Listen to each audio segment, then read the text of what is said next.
జగన్మోహన్ రెడ్డి అనేటోడు ఎప్పుడు ఒక్కడే పోడు. తనతో పాటు మరో 10 మందిని ముంచండి, మరో 10 మంది జీవితాలు నాశనం చేయింది. అతనికి నిద్ర పట్టదు.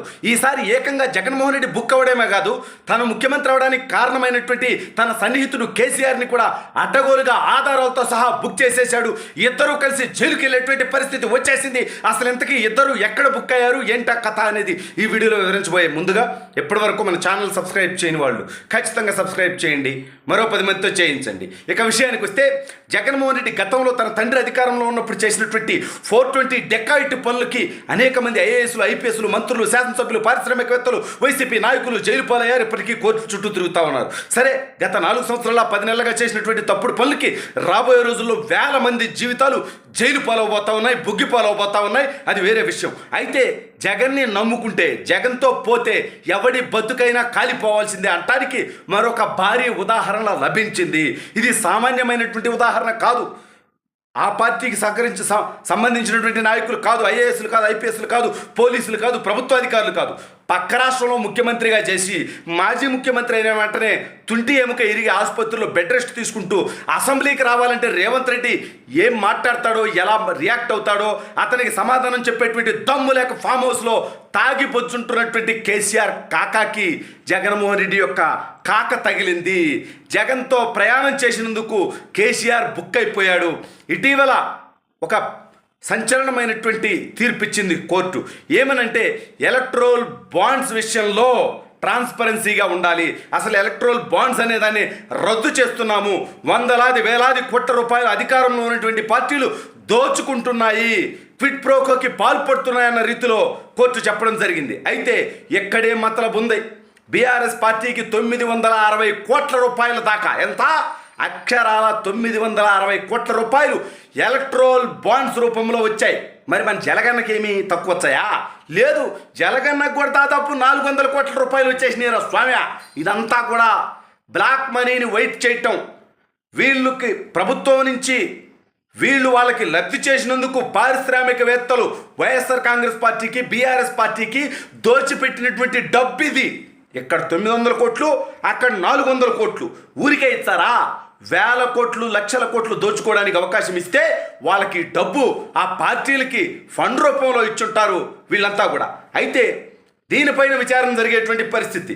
ఒక్క ఎన్నికల ఏడాదిలోనే 550 కోట్లకు పైగా, ఈ 900 కోట్లలో గత ఏడాది 550 కోట్లకు పైగా డబ్బు వచ్చింది బీఆర్ఎస్ పార్టీకి. అదేవిధంగా ఎన్నికలు ఉన్నటువంటి ఏడాదిలోనే వైఎస్ఆర్ కాంగ్రెస్ పార్టీకి కూడా, పైగా అధికారంలో ఉన్నప్పుడే వీళ్ళిద్దరికీ వందలాది కోట్ల రూపాయలు రావటం, ప్రతిపక్షంలో ఉన్నప్పుడు రావట్లా. అంటే మీరు ప్రభుత్వం నుంచి ఆయాచితంగా వాళ్ళకి లబ్ధి చేకూరిస్తే వాళ్ళు మీ పార్టీలకి ఫండ్ రూపంలో, పైగా అధికారికంగా ఎలక్ట్రల్ బాండ్స్ రూపంలో ఎవరిచ్చారో, ఎవరు తీసుకున్నారో ప్రపంచానికి తెలియనటువంటి పరిస్థితి. చెప్పాల్సినటువంటి అవసరం లేదని రూలు. అయితే దీన్ని బ్రేక్ చేస్తూ, కాకపోతే వాస్తవంగా అక్కడ వివరాలు ఉంటాయి, ఎవరు ఇచ్చారనేది, ఎవరు తీసుకున్నారనేది, కానీ దాని బయటికి రాదు. అది ఆ రకంగా ఎన్నాళ్ళు 100 కోట్ల రూపాయలు దోచుకున్నటువంటి జగన్మోహన్ రెడ్డి, అతను తన తండ్రి అధికారంలో ఉన్నప్పుడు కూడా, అంటే అది పార్టీ ఫండ్ తీసుకునేవాడు కాదు, తను సొంతగా భారతీయ సిమెంట్స్కో, సాక్షి పేపర్కో, సాండూరు పవర్ ప్లాంట్కో ఈ రకంగా తను దోచుకొని తను పెట్టుకుంటున్నటువంటి వ్యాపారాలకు పెట్టుబడుల రూపంలో పెట్టించి తను వేలాది కోట్ల రూపాయల ప్రజాధనాన్ని దోచుకున్నాడు. అదే జగన్మోహన్ రెడ్డి మీద ఉండేటువంటి కేసులు మనందరికీ తెలుసుగా. 43,000 కోట్లు, 32 కేసులు, 11 సిబిఐ ఈడీ ఛార్జ్ షీట్లు. ఆ దోపిడీ గురించే 16 నెలలు జైల్లో చెప్పకూడి తిని వేలు మీద తిరుగుతూ ఉన్నాడు బయట 10 సంవత్సరాలకు పైగా. ఆధారాలతో సహా దొరికిన తర్వాత ఈ అంశంలో నేను చెప్తుంది కూడా. అయితే ఇప్పుడు తనతో పాటు ప్రయాణం చేసినందుకు తన ఐడియాలు ఇచ్చాడేమో మరి కేసీఆర్కి, కేటీఆర్కి కూడా. అందుకే ఇప్పుడు వాళ్ళు కూడా ఇరుక్కుపోయేటువంటి పరిస్థితి.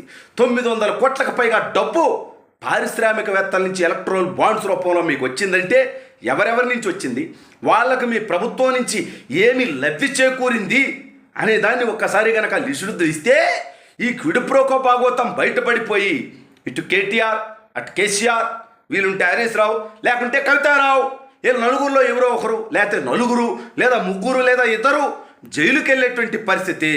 జగన్ని నమ్ముకుంటే ఆ రాష్ట్రంలో ఉన్నటువంటి ప్రభుత్వ అధికారులు, పోలీసులు, ఐఏఎస్లు, ఐపీఎస్లు, మంత్రులు, శాసనసభ్యులు, పారిశ్రామికవేత్తలు, వైసీపీ నాయకులే కాదు, పక్క రాష్ట్రంలో ఉన్నటువంటి వాళ్ళు కూడా ఇతని నీడబడితే తగలబడిపోతారంటానికి మరొక ఉదాహరణ ఈ యొక్క ఎలక్ట్రల్ బాండ్స్ అంశము. అయితే దీని మీద లోతైనటువంటి విచారం జరగాలి. ఆంధ్రప్రదేశ్ ప్రభుత్వంలో కూడా ఎవరైతే లబ్ధి పొందారో వాళ్ళు వైఎస్ఆర్ కాంగ్రెస్ పార్టీకి ఎలక్ట్రల్ బాండ్స్ రూపంలో ఇచ్చారా అనే దాని మీద కూడా విచారం చేయాల్సినటువంటి అవసరం ఉంది. జగన్తో పాటు వీళ్ళను కూడా బొక్కలో మింగాల్సినటువంటి అవసరం ఉంది. ఖచ్చితంగా తప్పుడు కేసులు తప్పుడు పనులు చేసిన వాళ్ళందరూ రెడ్ బుక్లో ఉన్నారు, లోకేష్ అన్న బుక్లో. ఆ బుక్లో నాకు సంబంధించినటువంటి ఇబ్బంది పెట్టిన వాళ్ళ పేర్లతో కూడా ఒక పేపర్ నిండిపోయింది, రెండో పేపర్ కూడా కేటాయించాల్సి వచ్చింది లోకేష్ అన్న. కాబట్టి వాళ్ళందరి ఉత్తర 2 నెలల తర్వాత తీసేటువంటి బాధ్యత లోకేష్ అన్న గారు తీసుకుంటారు. వ్యక్తిగతంగా నా విషయంలో అయితే నేను ఫాలో అప్ కూడా చేస్తా. అక్రమ కేసులు పెట్టిన లుచ్చాలని లప్పుట్టుకాలని ఖచ్చితంగా రాబోయే రోజుల్లో చట్టపరంగా శిక్షిస్తాం. తప్పు చేసిన ఎవ్వడు వదిలిపెట్టేది లేదు.